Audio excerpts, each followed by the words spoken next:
Hello, everybody, and welcome to the Moonbow Network. This is episode 4, and today we're doing something a little bit different to the ones that we've done before. We've talked about gameplay stuff, we've talked about preferences, we talked about loot boxes and monetization, but today we're going to talk about tournament play from two players who were in the US and, or I guess NA and APAC tournaments for the open betas. So I will let them introduce themselves. First, to my right is Ashtia. Yep, hi. I was in the APAC tournament, which was basically Asia Pacific. I was on the team Femboys of Fortune. We overall placed second out of 3. There were only 3 teams because it was a very small tournament. And I have a few videos which I've posted of my Skyraider gameplay from the tournament. If you want to see that, that should be in the Record Break servers sort of, I think it's like their content showcase. And yeah, I'm excited to start talking about stuff. Pass it over to Zephyr. Hey, how's it going? I'm Zephyr. I was in the NAEU tournament. I was on Team Falcon Punch. We won the tourney. VODs for our view of the tournament can be found on Yariela's YouTube. I'm just the team sniper, so to speak. Fair enough. Well, thank you both for joining me. First of all, though, before we get into the nitty-gritty stuff and where people might start shouting at each other for different opinions, just going to ask you a very innocuous question. Who are your favorite strikers? I'll start with you, Ashtia. Okay, this is a complicated question because there is a striker I enjoy playing and then the striker which I actually play, right? Mm-hmm. Because I love Lumine. I wish Lumine was better.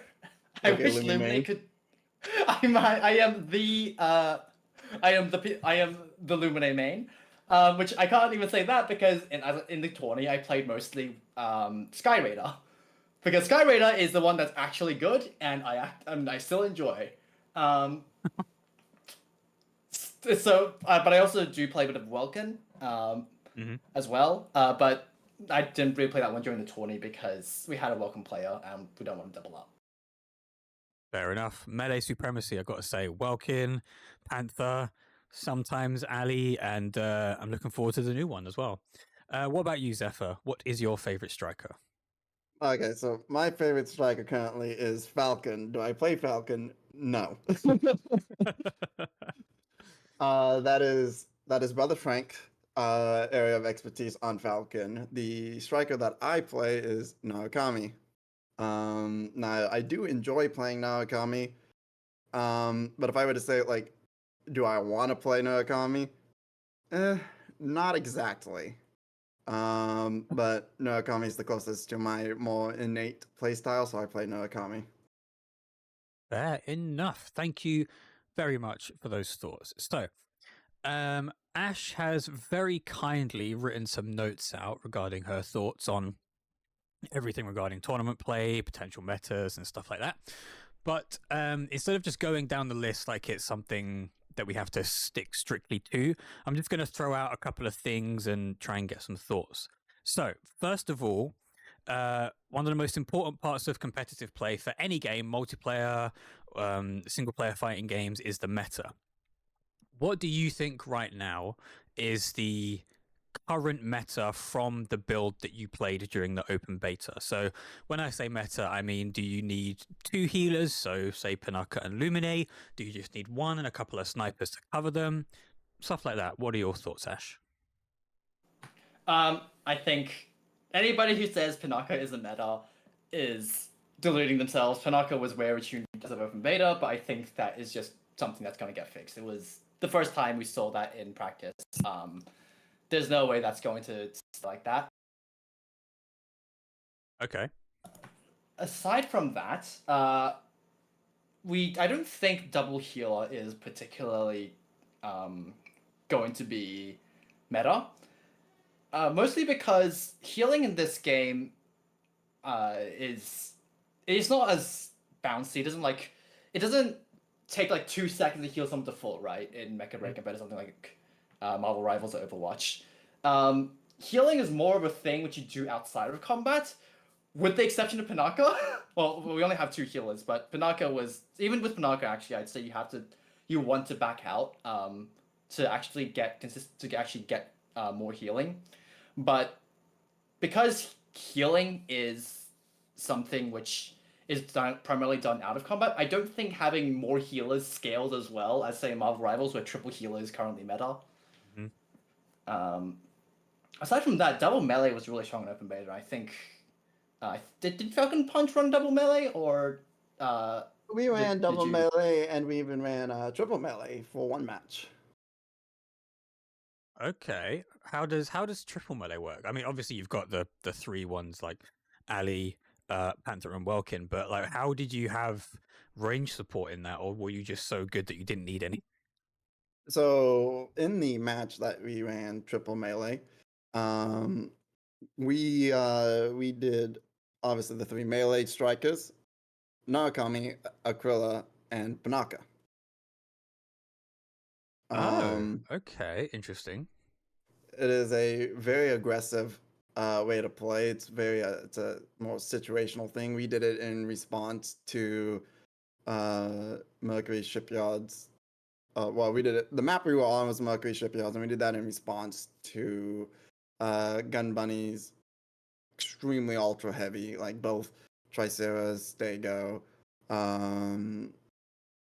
If I remember correctly, they had Hurricane as well. Just they had bodies, right? Like, Hmm. and the reasoning behind it was the direct health damage. Right, yeah, of course.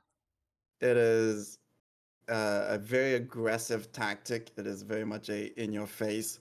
Um, you're looking to fight and to fight nonstop with it. Hmm. Uh, Now, sadly, we didn't win that match, but we nearly did. The reason why, at least the reason why I believe we did lose that match was there at the end. We kind of lost cohesiveness, as well as they just got to the point where they were just on respawn throwing bodies onto the card, um, which, regardless of the team comp on Mercury Shipyards, or as I like to call it, shityards, uh, gets like it's very hard to deal with regardless of the team composition. Okay, I can definitely see that. So moving on from meta to roles, I see you've got some notes on this, Ash. Um, what would you say are the most valuable roles, if there are any, and what would you like to see in terms of expansion of the role archetypes? Well, actually, I was when like Zephyr was just talking about the team comp. I think something you might notice is that team comp has no official attack, no like listed attackers, no listed defenders, etc., right? Hmm. So while there are 5 roles in the game, they're not as rigid as in Overwatch. It's not like, or like in Rival Rivals. It's not like your tank. You have your tanks, which are these big bulky people who, just take space. You have your DPS, which is like basically it's aside from support right now, which is pretty much the only way of keeping your team up long term. Yeah. All the other roles are kind of really flexible. Any striker can take space. Any striker can deny the enemy objective, or like every striker can contribute to pretty much everything, except for healing at any given time. How good they are at it sort of varies, but it's not so much that you have the situation where if you pick a role, okay, that's the one thing you're going to do, Mm. regardless of the situation, right? Okay, cool. And what about you, Zeph? What are your thoughts on that? My thoughts on the roles kind of mirrors along with what Ash has said. It is of my fervent opinion that the most important thing in this game is team play. Um, what strikers you use to obtain any advantage or whatnot depends on your strategies and, of course, your team composition and how well that you as a team is capable of doing. So, if we were to look at like just a thing of most powerful strikers, which obviously would be like Panaka, Panther, freaking Aquila, so on and so forth. If we were to get an actual tier list out and going, these can all be overruled simply by just changing your strategy, how you approach the game, right? So each striker has its niche, and as long as you are able to utilize said niche together as a team, then even if you don't have necessarily the meta strikers on your team, you can still win just simply by better coordination. Yeah, I'm also a big proponent of that. Playing certain team games, you can definitely see when a character is stronger than the rest, but I guess it's always a juggling act, because if you are to take two teams who are evenly matched in terms of overall strength, but the team that picks the better characters are usually likely to win, I think in a bubble that makes sense. But exactly like you're saying, as long as your team play is much more efficient and much more effective, it doesn't really matter. But again, that's a conversation for when we're able to actually get a tier list out, which if anybody has tier lists that they want to share so that we can criticize them on stream, that would be great. Because we all know tier lists are the bane of a community. I had one, but I think that was in some like the open beta channels which have been since deleted. Okay, fair enough. Yeah, there's a few tier lists floating out there. Okay, I might try and find some for the next time we do this, so that we can all rip them apart and be ruthless about how stupid people are about their opinions on Mecha Break characters. The one thing which I think is controversial in mine is I put Lumine as situationally as having a very specific niche, which I still stand that Lumine has very specific things Lumine can do. It's just building around it is so insanely difficult, and for like not enough gain that it's just not worth. Yeah, well, I think most people generally agree. On the topic of Lumine, yeah, something I would like to point out is the differences in the NA and EU strategies, right? NA is very... Be careful. Well, so I guess a minor correction from earlier, that it wasn't really an NA tournament, it was an NA and EU tournament, so I guess I'll just put that correction out there before someone throws a hissy fit about it, Yeah, fair. So NA is very mobile, right? Very skirmish focused, very much we're not really going to commit to the fight unless we want to commit to the fight. So what this equates to is just kind of like moving around, picking out spots and whatnot, trying to find that weak point before absolutely obliterating some poor striker on the enemy team, and then driving a spearhead through, right? Versus EU's is more focused on long drawn out battles of attrition. It's just these long unruly brawls, if you will. So in regards to the supports, Panaka is very anti-burst, right? So against in a comp, you're probably going to want Panaka over Lumine, assuming that these two are on the same level, right? Yeah. You would want Panaka over Lumine. But for those long drawn out battles, you'd want to Illuminate, because Illuminate does actually heal more, both in terms of just how many strikers at once, as well as overall health than Panaka does. Now, I think what the real problem here is it is, in my opinion, that fights just do not last long enough to make use of Illuminate's greater healing. Interesting. Okay. And then when you take that into factor, as well as Panaka's much higher DPS than Lumine, as you can use Panaka as kind of an off melee, very high damage striker. This is where we see like Lumine kind of go into the trenches, if you will. Yeah, that's very apt, I think. So in terms of expanding on this role conversation before we move on, would you like to see more kind of defined roles? So, a la Overwatch or an MMO, for example, where the tank is just a generally lower damage but has more survivability than, say, a DPS? Or do you want more kind of hybrid roles? So something that can fulfill more than one role, not do them both amazingly well, but be more like a jack of all trades almost. So I like to sort of preface what I'm about to say, as I do come from like Mecha Breaker side. I do have a competitive background in Splatoon, which actually has a very similar sort of nature of how the roles work to Mecha Break. So for me, I'm definitely of the belief that the roles should remain dynamic, because I think that leads to some far more interesting team building and thinking on the fly, right? Mhm. Like there's sort of this idea in Splatoon competitive of the dynamic roles, where rather than having, oh, you do this for the entire match, you do this for the entire match, your team has like a list of roles you want, and like in this sort of priorities. So for example, highest priorities, you want to have an anchor who the team can regroup at, and then you want to make sure to have someone who can basically like a list of what you need to do, what you want, some like roles that need to be filled.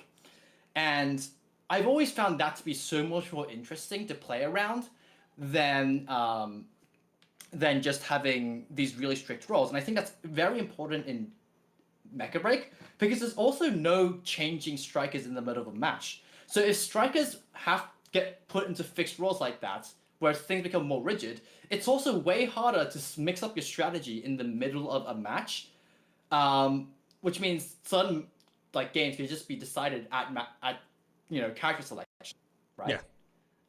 Once you select your characters, you've got your strategy, they got their strategy, you can't change it anymore. You're locked in, and suddenly the match, what happens in the match is pretty much already it's just 15 minutes of playing to see what everybody already knows is going to happen. While Yeah. with more flexible roles, with more flexible roles, right? You can change your strategy on the fly, and that means you're not just screwed if you just pick something which is not perfect. Okay. Yeah, I agree. Like, I don't want to see more strictly predefined roles. As I enjoy the flexibility.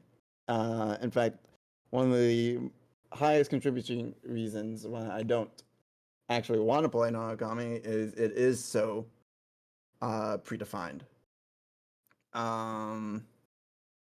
So Narukami doesn't have any flexibility. Like Narukami is gonna have damage and nothing but damage. Yeah. Which is always kind of funny because Narukami actually doesn't even bring the most damage. Does bring the highest alpha damage, but in terms of DPS is actually like somewhere around 4th or 5th in terms of DPS. So having these non-predefined roles, these more flexible, like you can kind of loosely just by reading like what they are, like Hurricane's an ultra heavy defender.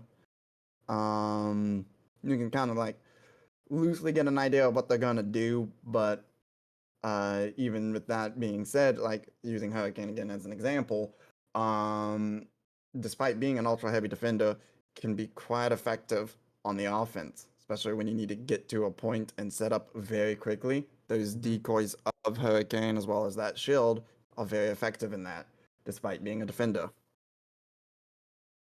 Okay. So then, kind of moving on to somewhat of a relevant point to that, what would you like to see in terms of the roles become more dynamic? So would you like to see something akin to melee tank hybrid, where so in Mashmac, which is the big kind of extraction mode that's going to be in the game when it fully releases, we're going to be able to change up certain parts of our loadouts. And we've had this discussion before about whether or not you should be able to change loadouts for, the quote unquote main game, the 3v3 and the 6v6. What would you like to see, just say as an example, for, I don't know, Stego? Would you like to see Stego kind of shed some of its armor and have a loadout that you could swap between that makes it a bit more mobile but do a bit less damage? You know, something akin to that. I mean, if we want to, if we were to rephrase it more as striker variants, I personally don't want to see customization or like different strikers being able to have unpredictable loadouts in 6v6. If we to rephrase that as in like striker variants, while I don't think there's anything specific to Stego, I think one thing which I really want to see is for healing to stop being just a support thing. Okay. One of the first we have like there's a thing which I've done a little bit of which is like come up with some custom striker kits, and one of the first ones I made was a flyer melee striker who could also drop healing, because I think opening up supports to be more focused on utility is going to allow for more diverse team comp, because right now, because since supports are the only ones who can heal, that's the one role you have to have, and I think having one role which you have to have is kind of boring. Yeah.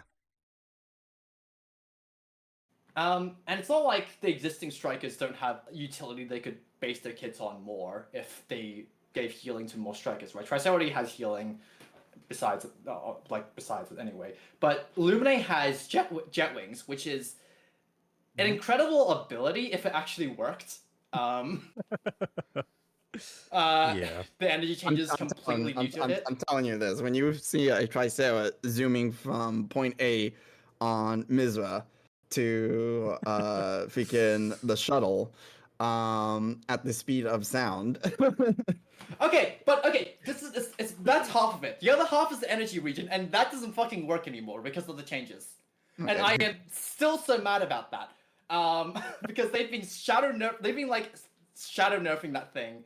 And it has gotten nothing to help it back up, and that frustrates the hell out of me. Anyway, but Lumine has jet wings. Panaka has like the walls.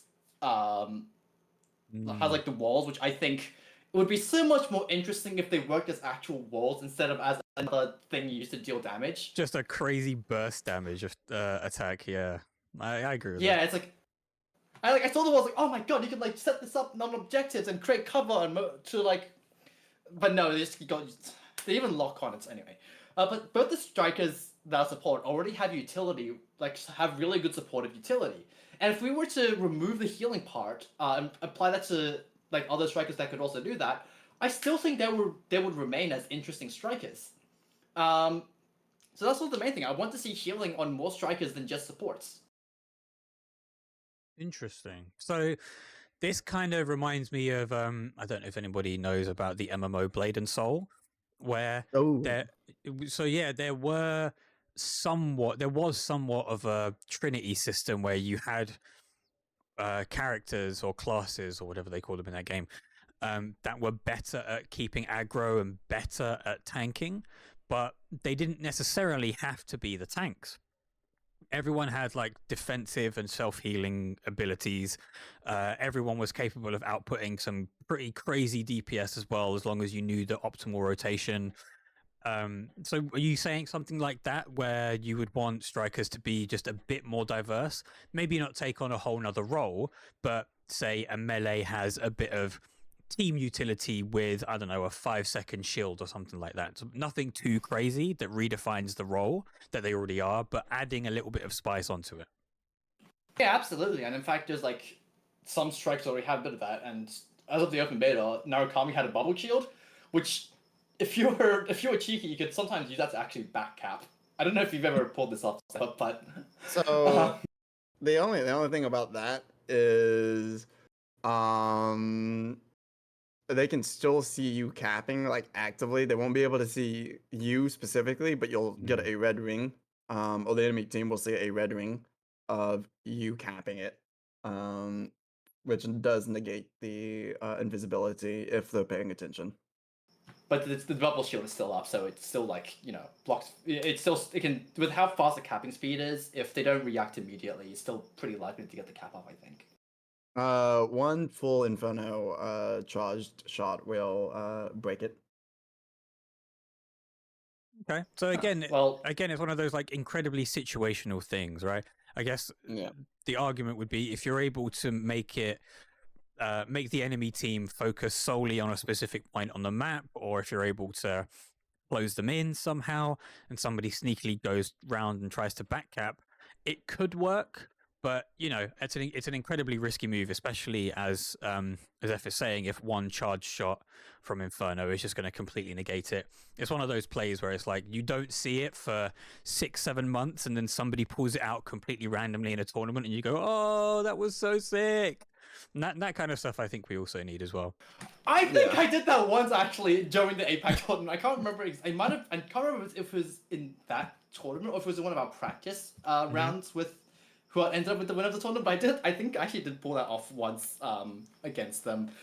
But yeah, no, it is very funny when it does work. Yeah, when it does work, it is awesome. The problem is it's as you get high on the just the basic skill level in the game, it becomes less and less likely of a possibility. Yeah, I mean, yeah. As you climb ranks in any of these kind of team games, the quote unquote cheesy strats are used less and less because people understand how to counter them. I mean, we had Marvel Rivals launch recently, and people were complaining about Scarlet Witch's ultimate. All you got to do, if you're a semi decent player, is just aim at her and kill her. And same with like Jeff's ultimate. You hear it, you jump away, and you're fine. But it's still quite cheesy in those lower ranks, and sometimes it can be fun to pull those kind of things off. Yeah. I do think though, healing aside, the other roles do have a lot of variety. Like we have Elizabeth, which is like an attacker with a melee. We have Welkin, who has like this big box, which while it can be broken quickly, can still provide like momentary cover, which you can use to get to like cap a point. Mm-hmm. Just in general, I think most of the roles intersect a lot with other like most of the strikes. Like it doesn't have that sort of strictness in So any real sense except for healing. so bringing up Welkin's box right here, right, and this is where we start looking at like synergies between strikers, right? If you have a Sky Raider, Hurricane, and Welkin, there should be next to no reason why you shouldn't be able to get the point as Hurricane will come in, put up his bubble, Welkin will put up his box, and then Sky Raider will do his clouds all over the box, right? And while it can still be broken through, if such a situation does happen, you should be able to get that point. Okay. So we're already seeing some sort of three uh three striker synergy there. You're able to pair up a few abilities from each of the strikers and create some really, really cool opportunities. So actually, but before I move on to the next point, I just want to ask, is there anything else like that you could tell everyone that we could then maybe implement once the game comes out in terms of, striker partnerships that's probably that we could explore? Well, so Panaka chilling at Home Depot will pair up with anyone. Yeah, true. Well, we'll pair up with anyone besides a Noakami. As I can tell you, as a Noakami player, I hate Panaka as much as the enemy team. Like I hate my own Panaka as much as the enemy team hates my own Panaka. Because those walls really mess up my sightlines. Mm-hmm. So there is definitely going to be times when you're chilling with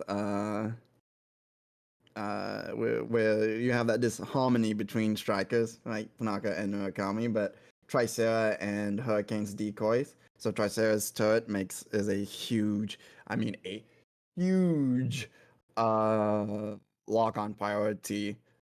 And then you can extend that range with Hurricanes or Murakami's decoys, as they both also will take target lock priority. Okay. So in terms of just spreading out the damage onto either things that don't matter, something that should, kind of sort of last a while, especially with a healer on it. You can negate anybody who can't manually aim or have difficulty on manually aiming things. Right. Okay. Because I don't even remember what rank I got to. It might have been diamond something during the open beta. But if you're not queuing with multiple people, it's really hard to get that kind of synergy. But I think once the game comes out and people start playing the game more and more and forming partnerships with other players, I think we're going to start to see some really cool synergy between them, especially if we start to get new strikers at a decently fast pace. Because once a meta has been established with the ones that we have, I would love 1, 2, or 3 new strikers come in and just completely mess up the meta because they've got these potentially like hybrid role structures. That would be really, really cool. And then something else that we saw at the end of the beta is so in regards to melees, if you're taking Panther, you should absolutely take Welkin and vice versa. But if you're only going to take one melee striker, then it should probably be Aleseness instead of Welkin or Panther. Okay, But that's only if explain. you're going to do. So Aleseness has better utility just by nature of being both ranged and melee. As well as better survivability, right? One of the biggest things is when you're only taking one melee, you're really only going to have one striker getting in there, right? Getting into the meat and gritty of the fights. Aleseness, just by nature of his kit, is probably going to survive through all of that and be ready for the next fight, right? I mean, he's got multiple lives. But when you have Welkin and Panther, Welkin boxes, now, of course, I'm sure as a lot of people know by now, is to beat Welkin's box, you just jump. Yeah. But when you have Panther chilling in that box with Welkin, your chances of survival in that box goes way down. Of course, anybody look on the Welkin's team looking inside the box from the outside is also going to contribute to that. So you see, like when you have Panther or Welkin, you're gonna want both of them, not one, because on their own they're not going to be able to do much, right? At least this is gonna be able to do more on his own as a sole melee than either Welkin or Panther. So you want those two. Then in addition to that, Falcon, Skyraider, and Murakami are great for hunting down anything. It doesn't matter what it is. Falcon will designate a target, Skyraider will annoy the target, and Murakami will finish off the target, right? Or Falcon, Murakami, and Panther. Flat Matter, Panther, Falcon, and Skyraider will do the same, which is something that you see a lot on Falcon Punch, as we have Brownie Brown, who plays Skyraider, Brother Frank, who plays Falcon, me, who plays Murakami, and then you have Yariella, who plays Panther. In addition to that, you can take Aquila and pair him up with anybody who has damage. Aquila's claw is extremely powerful. Yeah. If he claws somebody, they should die. Like, they should be dead. Pretty much. Yep. Interesting. So that's a very, very good insight into the competitive side of the strikers themselves and what we think they should be, what they should bring to the table. But now let's move on to the other side of a competitive game, the maps. Again, before we get into the whole nitty gritty and potentially upsetting stuff of somebody who really likes a map that you hate, what is your favorite map / game type? Ash, we'll start with you. I think my personal favorite that there's got to be a tie for two. That has to be Eye of Mishra and Cape Blanc Observatory. I think Cape Blanc Observatory might be a bit higher. Okay. But I do like both of them. I think they're both like the two maps which sort of play to make or break strengths the most. Okay. Eye of Mizra is an interesting one. I know most people don't like it. What about you, Zephyr? I love Cape Blanc. Cape Blanc is amazing. I have Mizma. Honestly, I'm gonna put that one kind of in third place, right? It's either second place or third place. With Sky City being the other one. God, I hate Sky Right? City. I love Sky City. I don't like this. I don't like the first part of Sky City. Right? I don't like the one with the tower and the right there just vibing. Because what generally happens is my team wants to go into the tower, the enemy team wants to go into the tower, my team wants to go into the tower and fight them, and it's like, no, there goes my sight lines, and I become the toe sniper. Um, but I think a lot of the reasons why people don't like Sky City is just it's a TDM, and it can quickly become just bully the weakest link on whichever team. Yeah. I don't like it because it But just leads to. Yeah, I don't but like it because it just leads to a team having to play really passively half the time. so like one of the things is it's one of those it is a map that really tests your map knowledge and your awareness, right? Um there is so much except on the third one. There's so much there's so much cover you can hide behind. There's so many locations where you can limit the enemy team from being able to come at you. Um just from the well, I mean it's a city, like it is that three-dimensional um fight, and a lot of people, I feel like, especially if they don't play any flight or space games, are not used to uh to a fight having all 6 degrees of movement. um so it's definitely one of those things where it's like it's an awareness check, right? Like you have to look all around you. You have to be aware of all the cover available to you. You have to be aware of, 360 degrees, which I feel like has led to a lot of people not liking that map. When really, just due to the cover and whatnot, it is a really well designed map. Um, that really, in my opinion, showcases just how you can move in the game. Move Okay, and fight. I would agree with you that the map is really good, like the actual map itself. But because modes are tied to the maps in this game, I do not like the mode. I despise Sky City the mode. I love the maps, right? Like I don't like I like the maps enough.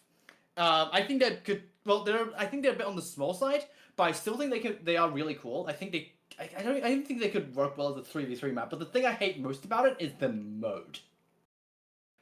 Um, and that's because the rest of the game, you have people who you have like objectives you have to fight over, which push you to make plays, to be aggressive, to like really get yourself into the action, at least these really chaotic, scrappy fights. And then on Sky City, you have to play so scared in comparison because once one person goes down, it snowballs so hard because of how much of a team game Mecha Break is. Elimination modes work well in other games which have fast CTKs because one person could theoretically win against 4 people if they put themselves in the right situation and get lucky. There is none of that in Mecha Break. It's true. So, so to counter that, I think a lot of people, they want to be like pedal to the metal all the time, and they don't really look at the more slow and steady strategies, right? Even on the other modes, like sure you can be fighting, just 24/7, just fight, fight, fight, fight, fight. But that's not always, even on the other modes, right? Especially not on Sky City, but even on the other modes on maps, fight, fight, fight is not always the best strategy available to you. And so Sky City's, it by nature of the TDM that it is, really makes you stop and think and play a little bit more strategically versus just, I want to fight, so I'm going to fight.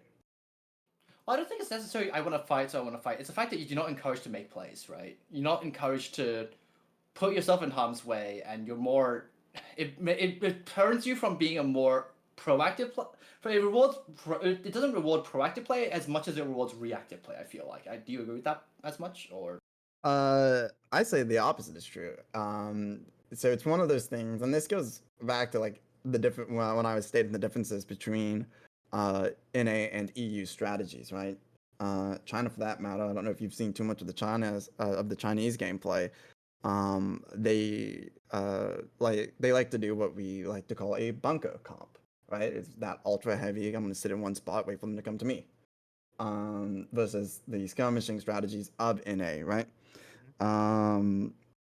So one of the things that you can do is if you have a team that is playing more passively or what have you, is you just perform like hit and run attacks on them. You kind of pick at them. You kind of make them either lose their patience, get nervous, or what have you.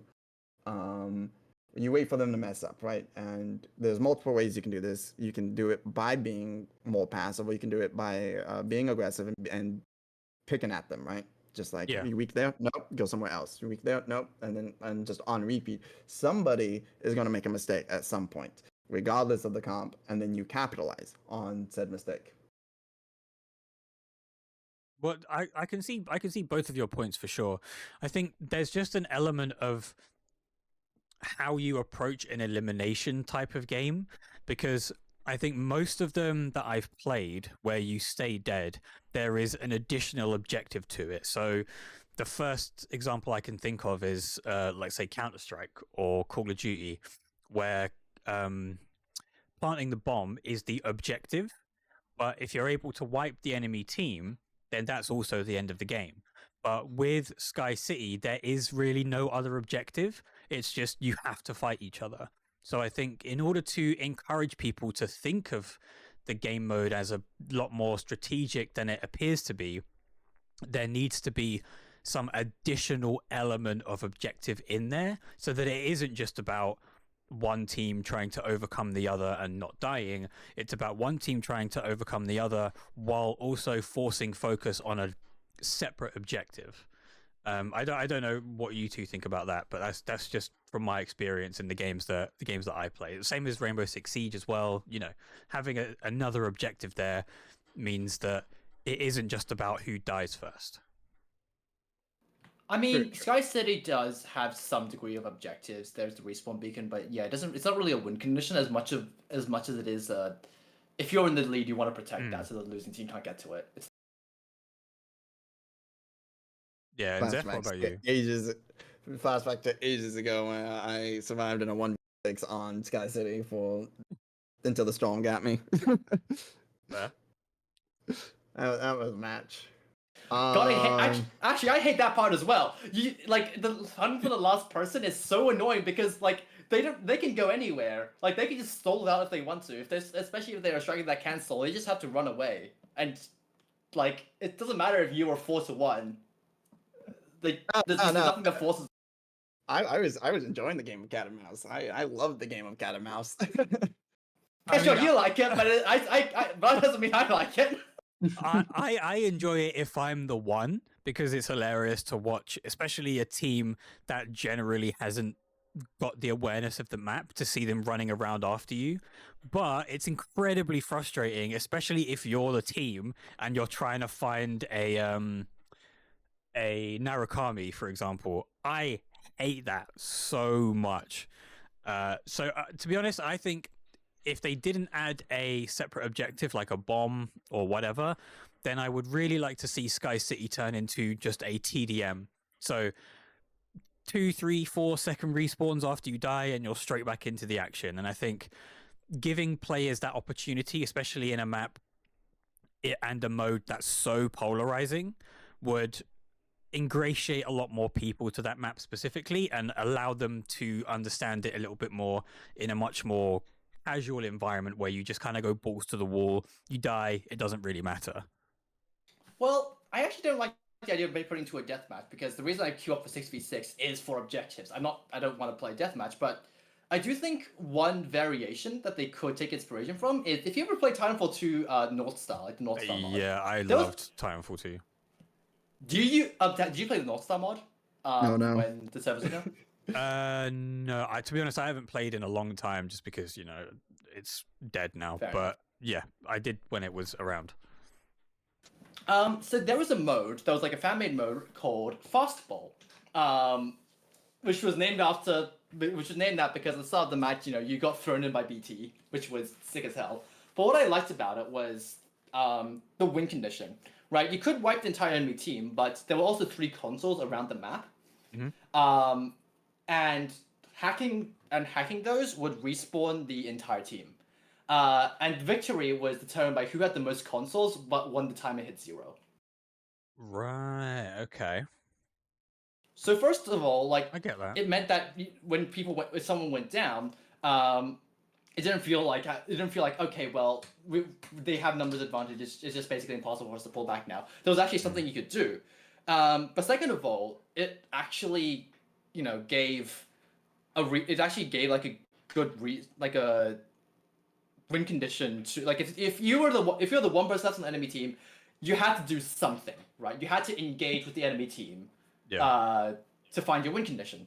But you still had that. Like, if you could respawn your entire team, cool. You now had a second win, which you could use to go and take out the other consoles. And while it was still it was still a pretty casual friendly mode, there was still a lot of like depth and tension, and you couldn't.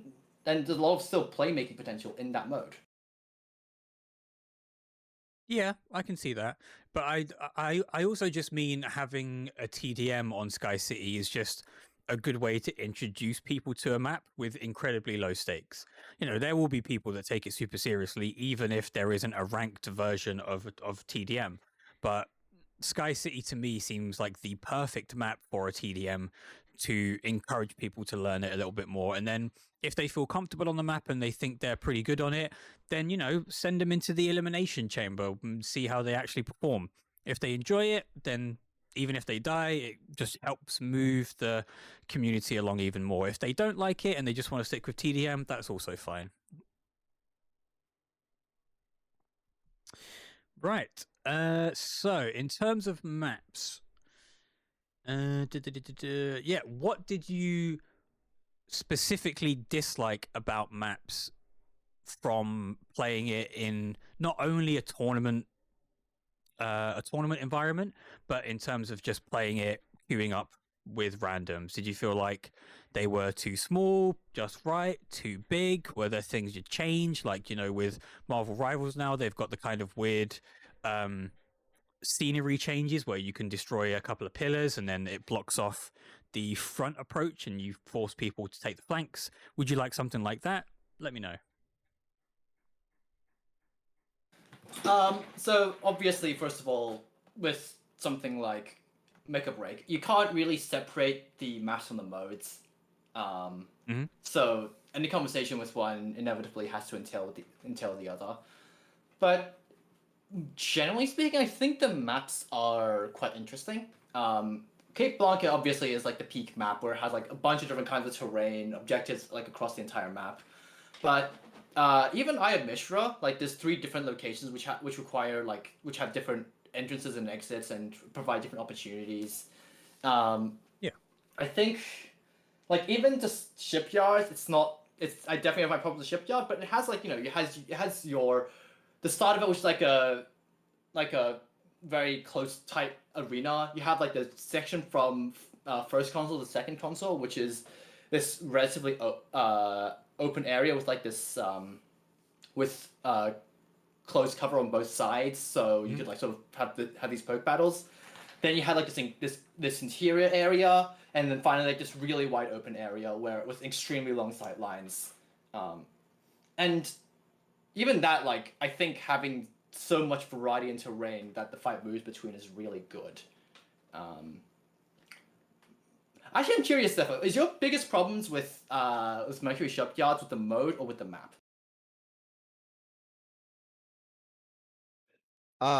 Here's mine. Yeah. Yeah. Not the map, just the mode. It is the out of all the maps and modes in the game, Mercury Shipyards is the only one that forces you to kind of sort of play a very specific team comp, just by nature of what it is. I have no issues with the map. I think the map is very nice. However, it's just the mode ending of itself is not not really within the scope of the game, right? Like that type of mode. It's not really within the scope of the game. The only map that I specifically have issues with the map itself is Sinkhole. That is the only one. Is it the respawns, the set respawn locations? It's just the design of it and whatnot. Set respawns, yeah, to a degree, but really, it's just the way that map is structured that I have problems with it.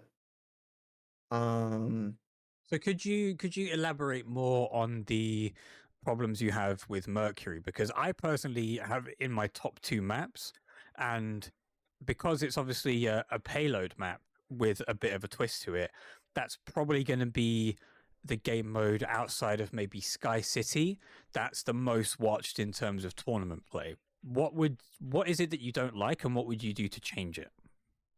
So the way to win shipyards, like if you want more or less a guaranteed win, is to just throw bodies at the cart, right? Right.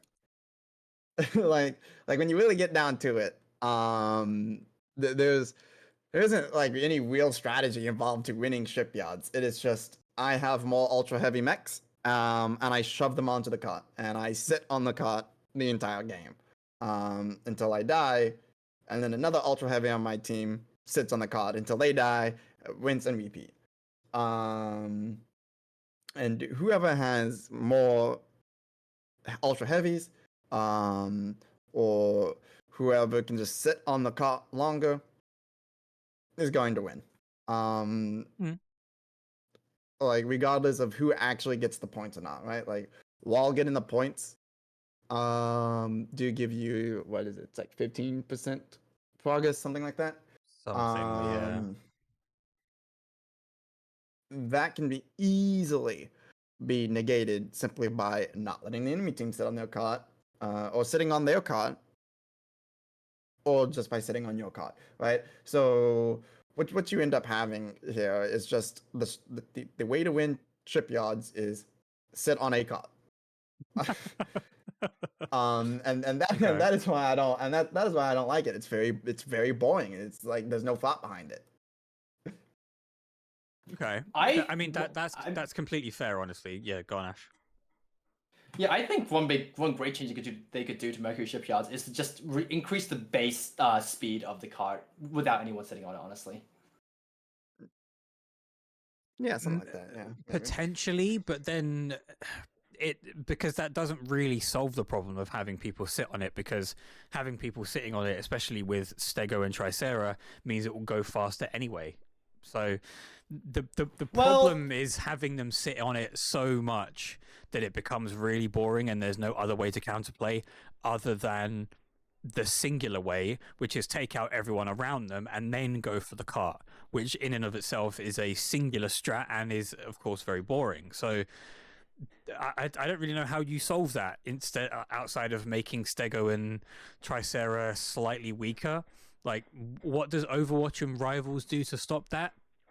I don't really know, aside from the exact same thing where you will push at the same time onto the cart, onto the payload, and just hope you get kills, or you take out the peripheral strikers and then you go for the 2 on the cart. Not really a change in strat, it's just a difference in how you approach it. So it's a hard problem to solve. That's sort of true if you look at just, that phase, but there's also a couple of other elements to consider. First of all, when reversing the card, you're negating the enemy's full momentum, right? Mm-hmm. So right now, moving the card backwards doesn't really result in a much bigger difference than it is just to sit on your own card, which means that becomes a priority, and sitting on the opponent's card isn't something is a bonus, not something you actively aim for, right? Yeah. And second of all, consoles, during the console phase, the cards still move forward because they have some passive move rate. And that's actually a chance for the losing team to do some catch up, because the console starts when the leading team gets to the console. And they can't proceed until the console clears. But the losing team's card can continue to push forward. So by increasing the passive speed of the cards, right, you're also incentivizing you're also making it more important to go for the consoles and forcing people to diversify the strategy they sort of go for in the middle of the game. So I think like just by increasing the passive speed of the card without like changing the other speeds, you're already opening the door to a few like more approaches to the same problem. So my counter argument to that is you don't need to take the point. You just need to stall. Like if you are behind, you just need to stall them taking the point. You don't need to take the point. You just need to stall it to bring it up to that even level. Which means you could absolutely have 5 strikers or whatever sitting on the point, or on the console, and then you have 1 striker. Let's say you have a Noakami, for example. That Noakami can just sit on your cart if you are behind. And while the rest of your team is on the point, stalling the enemy team, and you will catch up fairly quickly. In addition to that, as I was saying, like the consoles don't really give you that much of an advantage in terms of distance gained. So even if you don't get the point, if you force the enemy team off, because even if you're behind, you can still kind of ignore sitting on your cart and just focus on pushing their cart back. And it will equalize eventually if they don't put themselves at a disadvantage in that fight of doing like a 5v6 to protect their cart to push your cart back instead. So like regardless, you're still left with this thing of just it's all about sitting on the cart. Whether it's your cart or their cart, you're still sitting on the cart. Either the card or the point, I guess. Like, would you say like a big thing is because the point isn't like the traditional, like the other ones, which is where you have to capture it or like you have to channel it. Instead, you have to like just sit there. You think that's a problem? That sort of exacerbates the problem. Maybe. But I mean, I don't know if you've ever seen some of the longer fights on, like, say, Mizra, which you do have to channel, or even K-Blanc. I mean, K-Blanc, you get 8. You have to get 8 Stratum Shatterers to win, and it's still like a 15-minute game, just because even when you have to channel it, you can heavily delay how long it is until either team is capable of actually getting a channel down and completed. Yeah, that's true. So, I mean, a simple solution I would assume is not have 2 and just have 1. Make it standard payload map where you have one team which pushes it and another team that defends against it, rather than having 2 individual ones. What would you say to that?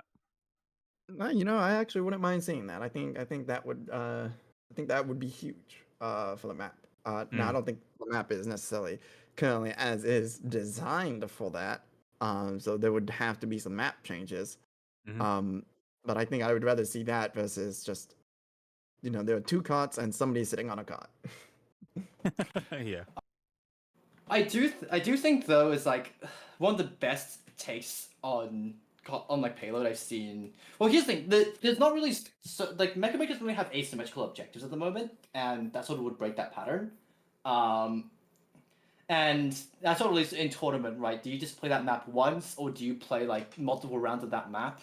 Because even in Marvel Rivals, if you get payload, each team plays a side, and those tend to last much longer than the capture the point matches. Yeah. And I don't know how that would work in tournament. But one other take I've seen, and once again, the map is not made for this. My favorite take I've seen on that is tower control in Splatoon, where it is one tower, but both teams are trying to push it to the enemy team spawn.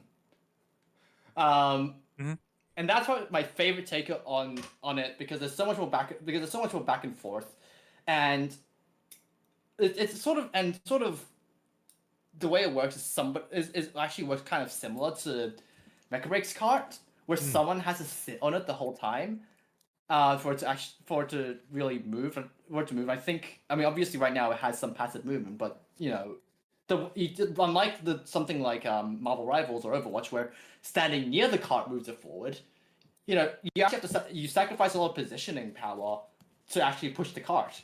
And that's actually the most fun version of the payload I've actually played, is tower control. So I'd actually like to see it like that. It also doesn't break the pattern of most teams who try to do the same thing. So Interesting. Okay. Well, we've got 3, 4, 5 game modes going to be in the full release, I think. So, was it 5 or 6? I can't count. I don't know. There's going to be multiple game modes when the full game comes out, hopefully with a few extra maps thrown in there so we get a bit more variety. But Mecha Break, the devs' amazing season, seem to be taking on board a lot of the complaints that people have, especially gameplay-wise. So, whether we get another open beta or whether we have to wait for the full release remains to be seen. But I hope that when it does come back to us, we do have some changes to the current format so that we're able to say, actually go back to what it was, or actually this new version works best. So we're going to move on to just a couple more things. Otherwise, this will be 4 hours long. And I know it's quite late for you, Ash, and I don't want to keep you up too long. What about the concept of ultimates? So, as we all know, Overwatch has ultimates, Marvel Rivals has ultimates. Other team-based games like that, say Rainbow Six Siege, your operators have gadgets and stuff, which can, I guess, sometimes be seen as like win condition things, depending on how strong they are. What would you say to Mecha Break having something similar? I know for, Mech Fantasy, ultimates would be really, really cool, but balance-wise, I don't really know how you balance them to make them strong and fun, but also balanced. So what are your takes on that? Gameplay wise, as I see it, ultimates have no purpose in Mecha Break. The game doesn't need them. Mm-hmm. One of the huge things is there isn't a win button, right? Like there's not a lot of CC. True. There is area control. I will give you that. There is area control, but there isn't a lot of CC. So, while team play is the most important thing, player skill does have a huge factor, right? Mm-hmm. And what you end up with when there are no ultimates is there isn't like a win fight button, right? Like it is a, can you actually just win the fight? And if they add some super powerful move for each strikers, what's going to happen is we're going to see that shift from just the innate kit of the striker to like how does their big ultimate button fare in a fight, and then you'll end up having a much more defined meta, just by nature of it. Yeah. And I'm you, Ash, so what about you? tired. I am so tired of like having to wait, like what feels like 30 minutes for an ult to come up before I feel safe to do a push, because I know that if we don't have ults, there's like nothing's going to actually happen. I am so glad at Mecha Break. Like at any moment, it's about what you like taking the initiative and taking hold of the combat situation is based on what ideas you can come up with and what you can do in the moment, rather than having to wait for this big opportunity to come up in the potential future. I am so tired of doing like a push, like waiting. I'm also so tired of waiting 30 seconds for a push, just and like having this huge plan go through, and then I just hear, "I'm ready to put on a show," and then have everything stop happening for 12 seconds. Who would win? Who would win? Some dude in a metal suit or K-pop idol? I am so fucking tired of ultimates. I don't blame you at all, to be honest. I think, in a bog standard first person hero shooter like Marvel Rivals, or third person in that case, it's fine because utility and healing really does negate a lot of the ultimate sometimes, especially like in terms of movement as well. But yeah, in Mecha Break, I think keeping ultimates out of it is just a good idea. Well, I'm glad we could all agree on that. But quick section, we'll move on to the next one. Longer time to kill. So time to kill is a super controversial topic because it was really only a big thing in terms of team play only a few years ago when games like Call of Duty started doing like health bars and stuff and making TTKs pretty long. I think Overwatch kind of popularized it, and then it was like, oh, we kind of all need to emulate this because this is what people want. But TTK in games vary quite a lot depending on the type of game that it is. Would you want longer TTKs? Do you think the TTKs in general are fine? Do you think we need shorter ones to make it more of a skirmishy type of battle, like Zephyr was talking about the NA play style? Personally, before I get to you two, I think the TTK needs to be tweaked just a little bit, and I'd like them to bring it down slightly to make it slightly quicker to kill each other. And for me, it's mostly just a theming fantasy thing, because I think when you've got two mechs that are fighting each other, you know, say for example in a Gundam show, two Gundams fighting each other, they take ages to kill each other, but they don't respawn when they eventually die, except for maybe a main character or something. So if you're going to treat it like a high stakes crazy battle where mechs are blowing up left and right and you're getting executed by a panther who's just drilling you into oblivion, I think TTK being lower, but by offsetting that you could increase utility somehow, would be ideal for me. But what about you two? I'll go to Ash first. I, for the most part, like the TTK as it is. Mhm. I think, you know, I like having the high amount of team play, and if the TTK was any lower, then the healing would also have to be higher. And one of the things I like about Mecha Break is that it doesn't have Overwatch style healing where, you know, you're fighting someone and then suddenly, oh, they're getting healed. They are back to full health in a matter of like half a second. And that plays a lot. Like, once again, like for me, the Mecha Fantasy comes second to the gameplay. I like to clarify that. But having a lower TTK would also come with that, and that's something I don't like to see.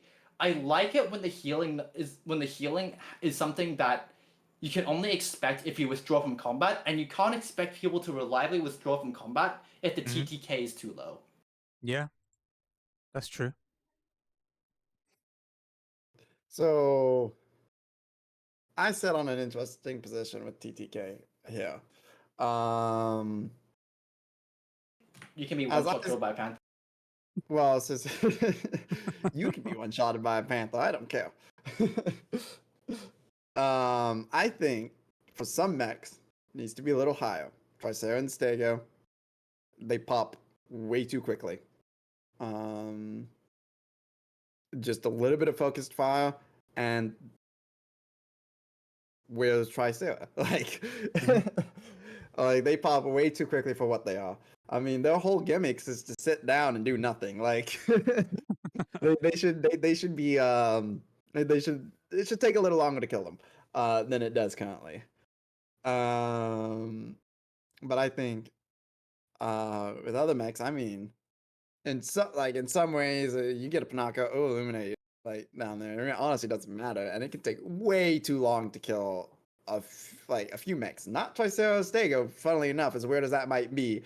Because again, just a little bit of focus fire and they go away, and you can outdo their healing and depending on what's focusing them and whatnot. But other mechs that are more mobile and more capable of dodging things, it can take way too long to kill them. Just by innate nature of their kit. I mean, Falcon, Kami, both. I mean, even without healing, it's gonna take a while to kill them. With healing, forget it. It's not happening. Yeah. So, so I think it depends. So I'm honestly sitting on a more like a wait and see method right now. Let's wait until full release. Let's wait until we have a few more strikers. Let's wait until people have various mods and whatnot. While most players just are not going to feel the effects of, or if they do, it's only going to be barely. Mods like the flex shield capacity and health capacity, though, are going to immediately be felt by all players as long as they're paying attention to like what damage they normally do comparatively to a striker with whatever striker they're playing. And I think it's one of those things where we just need to kind of wait and see, leave it as is for now, and wait until full release before we start really making judgment calls on it. I can appreciate that as well. I mean, again, this is just a wholly personal preference, and I'll be completely honest, I'm fine with TTK at the moment. But if I had the choice, I would, like I say, lower it just slightly, ever so slightly, but then offset it by allowing a few bits of defensive utility to exist on some of the other strikers. But that's going to be an ongoing conversation, especially when we have new strikers that potentially do things that we don't currently have on any strikers. Naming no names, Hiei, who has a cloak, but we'll not talk about it anymore and we'll move on. Let's have a look. Universal regen, no health packs. That's actually a really interesting one. So, Marvel Rivals, Overwatch, the classic examples that we always go to, there are health packs lying around the stages. And that's generally a good idea because sometimes if you're broken off from your main group because you're a flank dive character and that's what you've done, you've got a kill or two maybe, but you're at 50% health, 25% health, but you're not able to get back to your team in time. A health pack is probably a good idea to just have scattered around the arena. Do you think we need them? Zeph, I'll start with you with this one. Not particularly, right? So Flex Shield's is very interesting. Obviously the Flex Shield won't save you against melee, right? Yeah. So melee notwithstanding, any other striker, Sky Raider, Krilla, Narukami, Inferno, that do direct Hurricane, that do direct HP damage to any degree, your Flex Shield capacity actually determines how much of that bleeds through. To make things simple, because I know the numbers are actually like 10,000, 20,000, 50,000 in some cases, especially with mods. Let's put it on a scale of 1 to or 0 to 100, right? Just to get that nice baseline, right? If your Flex Shield current capacity is 100, you will take half of the direct health damage that you would have normally taken if your Flex Shield was at 50 capacity. Which I think is something that not a lot of players realize, at least not yet. So the Flex Shield, and of course the complex shields, which just stop damage that a few strikers have, Panaka and Panther, notably, and Tricera when he's sitting down being a minigun.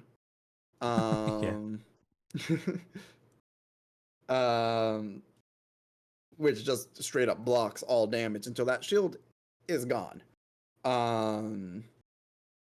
But you'll see like you'll see like here and there, like, is there any actual increase like to do mods giving you more Flex Shield? And the answer is yes. Just by nature of that, right? Obviously having more HP is always going to be good, picking mods that have more HP. But depending on your playstyle or how you play your striker, or what your striker is, having Flex Shield mods is going to play very heavily into your survivability. Plus, it is regenerating. Furthermore, I think right now there is a huge disconnect between what available tools are there for team communication. Like, for example, something that I feel like almost nobody knows is T is the default key binding for voice comms with your team. Yeah, I don't like that. Right, but I think a lot of people don't even know it's there. So, but in addition to that, there are many keybinds for pinging both the enemy and yourself, your allies, and objectives. If I remember correctly, the equal button, sitting right next to your backspace will ping you for support, which will Yeah. highlight you to your team. And you can coordinate with your team healer if you have one, which you should. You should do, yeah. And with the exception of your very ultra heavies, like Tricera and Stego, who just can't move, you and your healer can meet up like halfway or whatever. You can get to your healer, or you can get to you very quickly and heal you, and it won't take you out of like any fight for very long. I mean, sure, you'll be behind by like 10 seconds or 20 seconds or what have you, depending on how far away you are from them. But I mean, it's only going to be a slight time that, honestly, even with a health pack, would still probably be the same or about the same. Yeah. Of meeting up with your healer and getting killed. So as I see it, there really isn't a reason to have health packs currently. The maps aren't really that big. Not for how mobile most of the strikers are.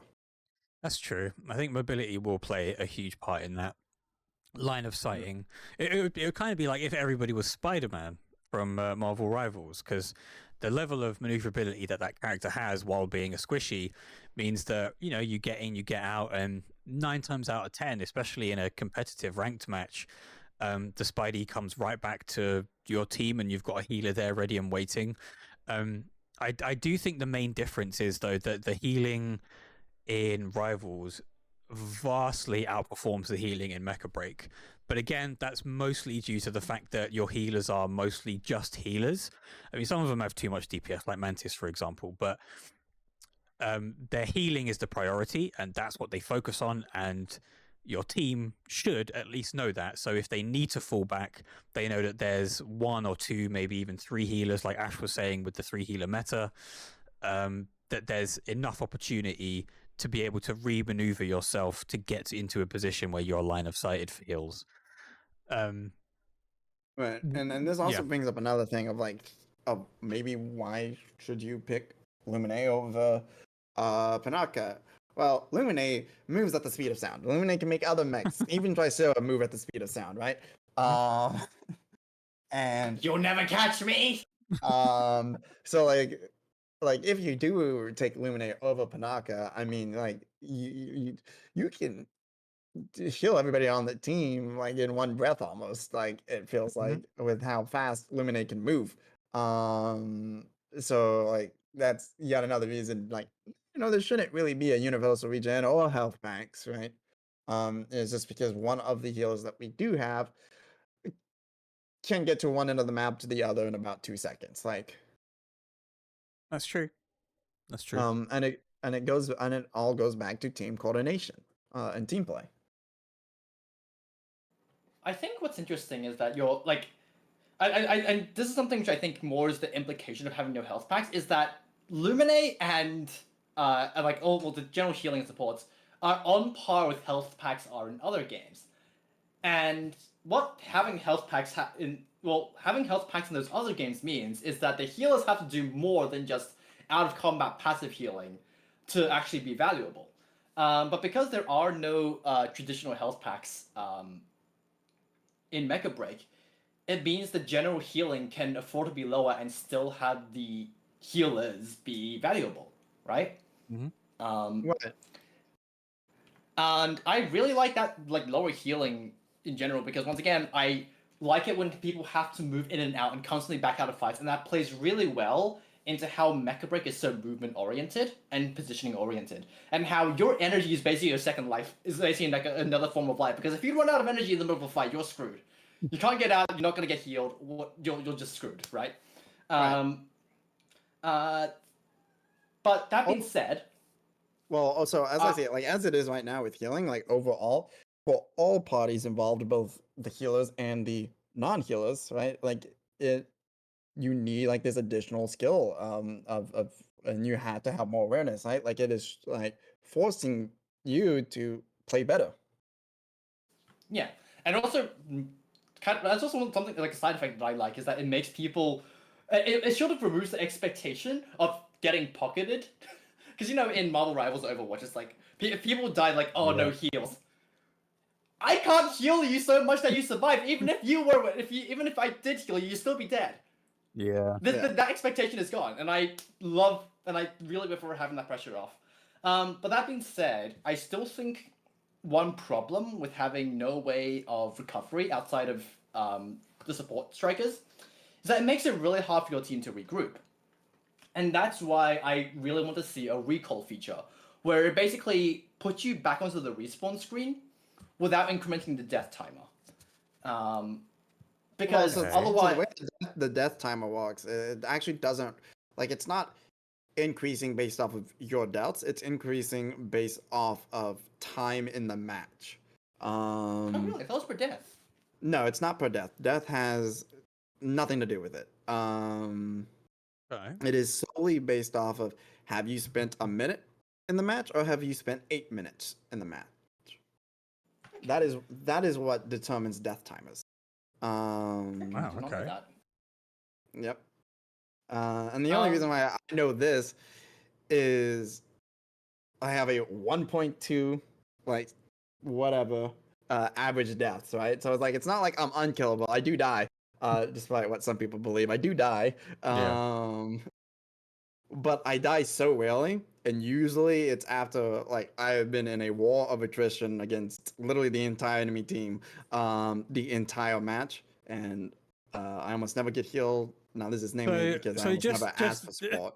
just to be clear, you do die, but it's only after you've taken on 6 other strikers after a long period of time. You're It doesn't have basically to be six unkillable. others. It's basically like it doesn't have to be 6 other strikers, but there is a let's just say there is a reason why MDB has the quote of low elo ignore Naru, mid elo focus Naru, high elo ignore Naru, because you can count on one hand how many Naru players in high elo. Um, um, most of them will get stuck in mid elo. Yeah.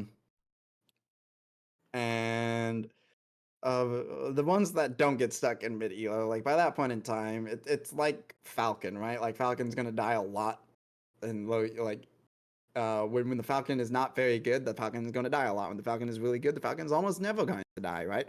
Yeah. It's just by nature of their kits, they are, despite being the squishiest strikers in the game, they are some of the survivable strikers in the game. And there is a lot of effort that must be done to actually kill them. But that's neither here nor there. It's the thing is usually when I do die, it is later on in the match, and I still have the same death timer as somebody who's might have died 8 times. Simply because the deaths don't change your death timer. It is only how long you've been in the match. Huh, today I learned. I still think.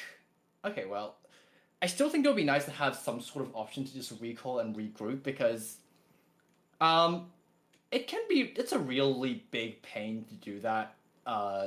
At the moment, it's getting staggered can be a really big issue, especially on, Sinkhole where you have a set spawn and you can kind of get spawn camped. Yeah. I would just like to see some way for the team to regroup or reset, even if the support is already down, and just avoid getting staggered that way. Yeah, that's fair. And finally, because we're coming up on about an hour and a half, we've got a minute left until it, but we'll wrap it up nicely after this final section. You brought it up during the one that we just talked about, Ash, which is that energy is a different kind of health. I'll just let you take this one away because this is, I wouldn't say it's a unique point of view, but it's one that people don't really understand as well, just because it's not something that is very binary. Like, oh, you take damage, it goes down. You get healed, it goes up. There are many different ways to manipulate your energy usage. So let's go with this one. Right. So the reason I say energy is a different kind of health is because, even like at a basic level, energy determines how fast you can get in, how you can get out, what kind of how fast you can reach cover, how fast you can retreat if someone's on your tail, etc. Right? If you run out of energy, you're a sitting duck in the middle of nowhere, and with some strikers, even part of your kit can be entirely shut off. If you're a melee striker, you can't do melee attacks until you have energy again. So you're just sitting there screwed.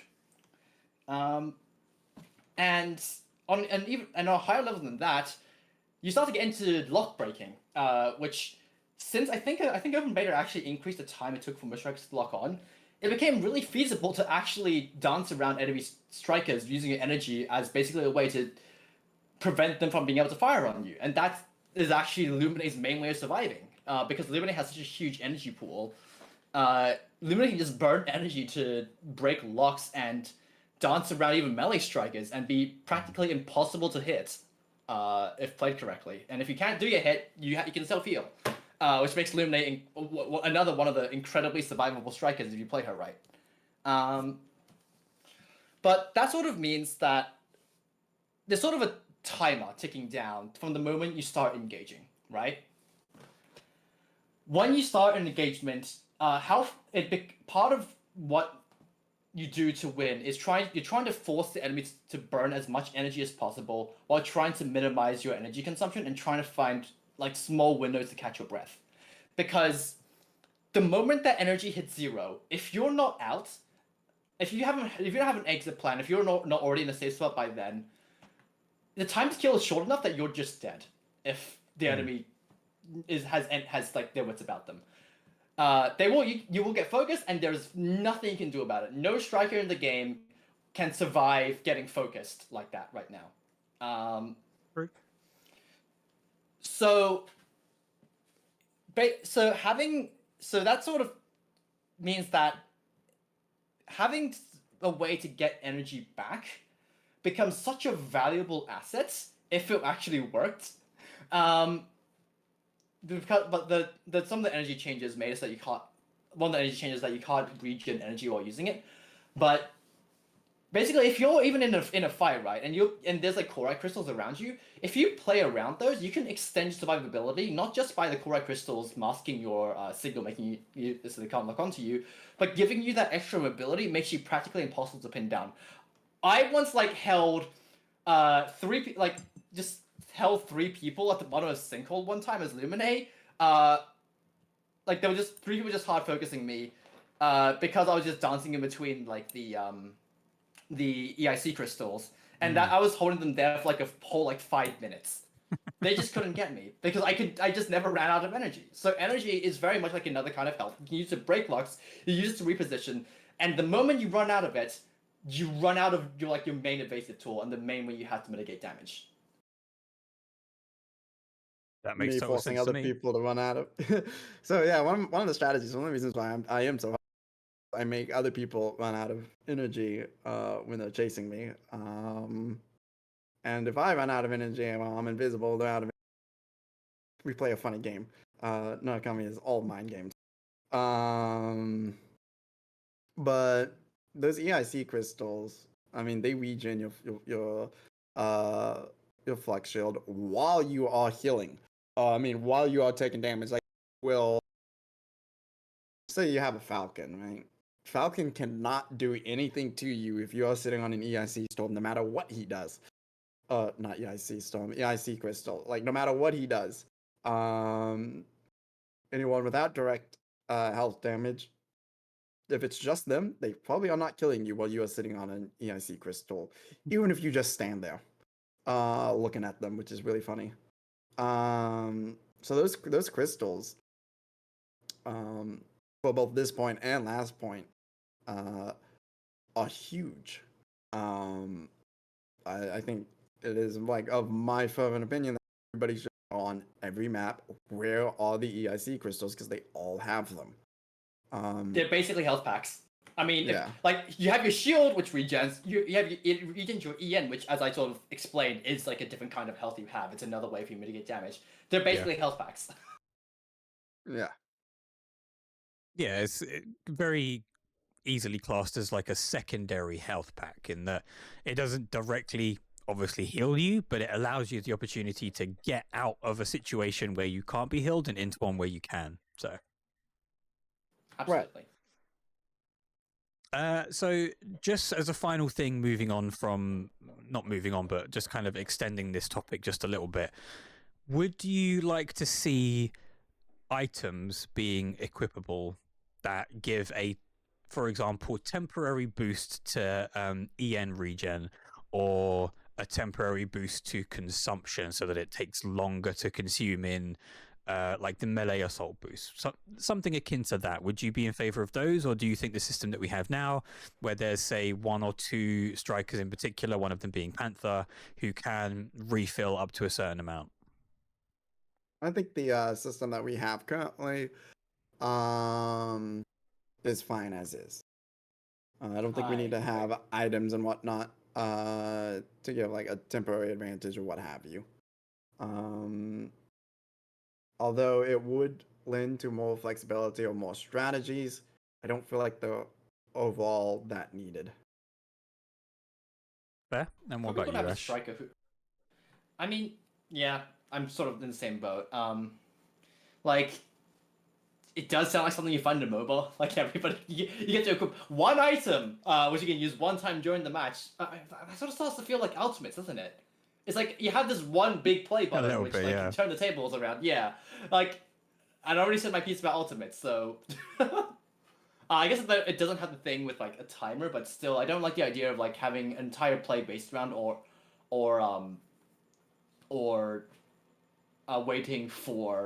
waiting like a long time, or getting something negated by just, you activate this special thing, you activated my trap card, and suddenly the fight's direction has been completely reversed. I don't like that, and this sounds too close to that for me. I can see that for sure. I mean, it would obviously wholly depend on how strong these items are. If they were just small little utility things like, say, a meat bun from Dynasty Warriors, which is just, a little bit of a health boost, or if they make it so crazily strong that everybody just equips it, then it might as well just come standard on every striker. Yeah. Right. Well, that is going to be the end of this episode of the Moonbow Network. Thank you very much to my 2 guests, and thank you everybody who has stuck around in the chat, contributed, or has just been lurking. You're all welcome in the channel.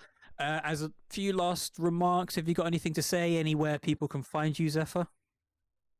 I mean, you can find me on Discord with I think it should be Zephyr, the weakest Navi right now. But I don't do social media. So outside of Discord, you're probably not gonna find me. Fair enough. And you, Ash? I don't want you to find me outside of Discord. It won't be. It's not hard to find me on Discord though, on the Mecha Breaks server. I mean, yeah, I am like the most active, like consistently active person on the Discord. So yeah, but you'll run into there. Yeah, if you talk on Discord long enough, you run into me eventually, right? It do be like that. Eventually, you'll see me. But yeah, aside from that, I don't really have any social media I want to plug right now. My main thing I want to plug is be nice to each other, be kind to each other. Don't be assholes. Good message to end on. And just one last thing. Are either of you gonna make content for Mecha Break when it comes out? I know, Ash, you said you had VOD somewhere of the tournament. Were they yours or were they somebody else's? Yeah, there were my own VODs Okay. of my Skyward gameplay. I also did have one of Luminate on Cape Blanc, but that one didn't go to plan. We actually messed up our team comp at the start of the match, but which is why I don't plug that one as much. But I'm considering it. I'm working up the courage for it. I'm just scared of my voice on stream. I mean, you've I done will incredibly well today, so I mean, go for it. Just give it a shot, and you have a community of people who seem to really like you in the Mecha Break Discord. So, and most of them seem supportive. I think it would be a good idea. Just take that first step, and then it'll all become easy after that. I We'll see, will we'll see. also be making Make a Break content when the game fully releases. So, anything you'd like to plug YouTube, Twitch at the moment, or should we leave that for closer to release day? We'll leave it closer for release day. Okay, sounds good. If it happens, if you stay on the Mecha Break server, I'm sure once it happens, you'll know about it. If it happens. Yeah, that's true. Because there is a video content tab where I post all of the podcast announcements and stuff. So I'm sure we'll see some Ash and Zephyr stuff in there shortly. Right. Once again, thank you to my two guests, Ashtia and Zephyr, for joining me. Thank you to everybody who's been in chat so far. If you're not familiar with who I am, my name's Danarai. I am currently a variety streamer. I used to be a fighting game streamer, professional commentator.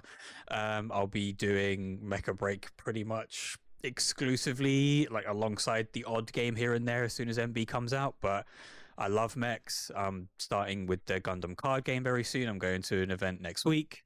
I'm getting a custom playmat made. I've got some Gunpla stuff. I pre-ordered the GQ ones. Like, I love mechs, and if you love mechs too, feel free to hit that follow button and watch me nerd out over more mech stuff. But anyway, one last time, thank you for watching. Take care, stay safe, and I will see you later for some Monster Hunter Wilds. Bye bye.